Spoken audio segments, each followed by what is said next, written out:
नमस्कार, मैं हूं प्राज्वल गौतम और आप देख रहे हैं दुनिया जहां। आज दुनिया जहां में आपको दिखाने जा रहा हूं मिडिल ईस्ट से जुड़ी हुई कई महत्वपूर्ण खबरें। खबर नेतन्याहू से जुड़ी हुई भी है और खबर इजराइल से जुड़ी हुई भी है, क्योंकि पिछले 24 घंटे के भीतर दावा किया जा रहा है कि इजराइल पर यमन ने, वही यमन जो लगातार फिलिस्तीन का समर्थन करते हुए इजराइल को धमकियां दे रहा है, लाल सागर पर पूरी तरह से कब्जा कर लिया था, तमाम चीजें। और तकरीबन एक हफ्ते पहले इजराइल, अमेरिका और ब्रिटेन ने एक साथ मिलकर सना, यानी यमन की राजधानी सना को दहला कर रख दिया था। अब वही पलटवार लगातार इजराइल पर कर रहा है। तो एक एक खबर, एक एक तस्वीर में आपको दिखाने जा रहा हूं। सबसे जो महत्वपूर्ण खबर आज की है वो मैं पहले आपको दिखा देता हूं। खबर नेतन्याहू से जुड़ी हुई है।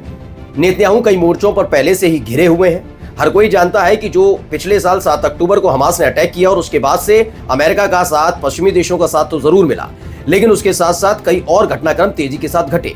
गजा में हमास के साथ साथ वेस्ट बैंक में फिलिस्तीनी लड़ाके, हिजबुल्लाह के साथ सीज फायर जरूर हुआ, लेकिन हिजबुल्लाह ने भी लगातार हमले किए। ईरान के साथ बैर हो गया जबरदस्त, और यमन की तरफ से हुती लड़ाके लगातार इजराइल पर हमला कर रहे हैं। नेतन्याहू के खिलाफ उनके ही अपने देश में लगातार प्रदर्शन भी चल रहा है। प्रदर्शन की वजह यह है कि हिजबुल्लाह के साथ तो सीज फायर हुआ, लेकिन हमास के साथ सीज फायर करने से नेतन्याहू और उनकी सरकार आनाकानी कर रही है, जबकि हमास के कब्जे में कई इजरायली नागरिक बंदी के तौर पर हैं। ऐसे में अपने परिवार के सदस्यों को वापस लाने के लिए इजराइल के नागरिक ही नेतन्याहू के खिलाफ प्रदर्शन कर रहे हैं। लेकिन अब क्या खबर आई है, खबर पहले ये पढ़िएगा। ये बहुत महत्वपूर्ण खबर इसलिए भी है क्योंकि तेहरान, जो ईरान का एक IRNA है, IRNA नाम की जो एजेंसी है, उसने एक दावा किया कि नेतन्याहू को कैंसर है। जी हाँ, प्रोस्टेट कैंसर का दावा किया गया है कि नेतन्याहू को कैंसर है, यानी गंभीर बीमारी से ग्रसित होने का दावा किया जा रहा है। कि नेतन्याहू एक तरफ अलग अलग मोर्चों पर तो घिरे हैं, अपने ही देश में घिरे हैं, तो वहीं दूसरी तरफ उनके खिलाफ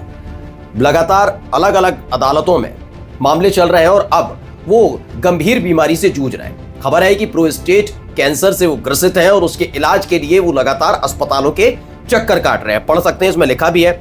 इजराइल के प्रधानमंत्री के ऑफिस की तरफ से बताया गया है कि बेंजामिन नेतन्याहू में को लेकर प्रोस्टेट कैंसर की पुष्टि हुई है और इसी संडे को उनकी सर्जरी होने का दावा किया गया। ये जरूर खबर तेहरान, यानी कि ईरान की राजधानी तेहरान से चलने वाले IRNA एजेंसी ने छापी हो, लेकिन इनका दावा है कि खुद प्रधानमंत्री बेंजामिन नेतन्याहू के दफ्तर से इस बात का ऐलान किया गया कि वो प्रोस्टेट कैंसर से ग्रसित है, यानी गंभीर बीमारी है। अभी वो कितना सफल रही सर्जरी, इसकी जानकारी सामने नहीं आई।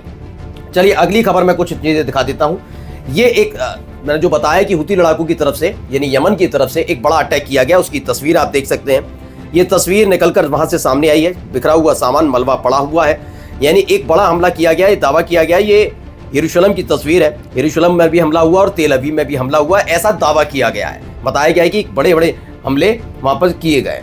कुछ ऐसी तस्वीरें भी निकलकर वहां से आई। आप आसमान में टिमटिमाता हुआ जो देख रहे हैं, दरअसल तारा नहीं बल्कि यमन की तरफ से, यानी हुती लड़ाकू की तरफ से दागी गई मिसाइल का दावा है कि इजराइल, सेंट्रल इजराइल में ये हमले किए गए।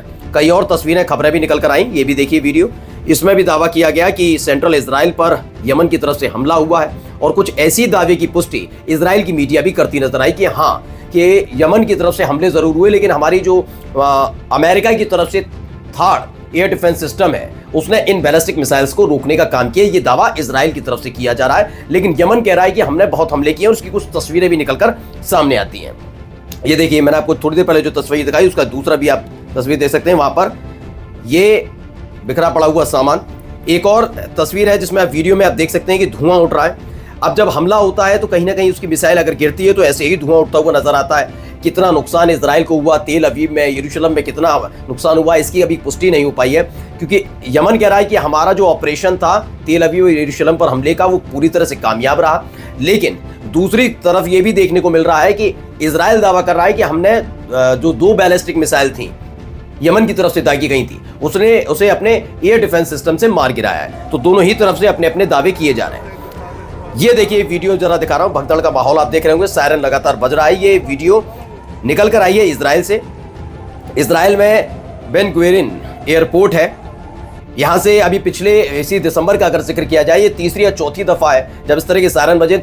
इससे पहले 2 या 3 बार बेन गुरियन हवाई अड्डे को सिर्फ इसीलिए बंद किया गया क्योंकि यमन की तरफ से लगातार हमले किए जा रहे थे। यानी ये चौथी दफा है जब वहां पर अफरा तफरी का आलम देखने को मिला।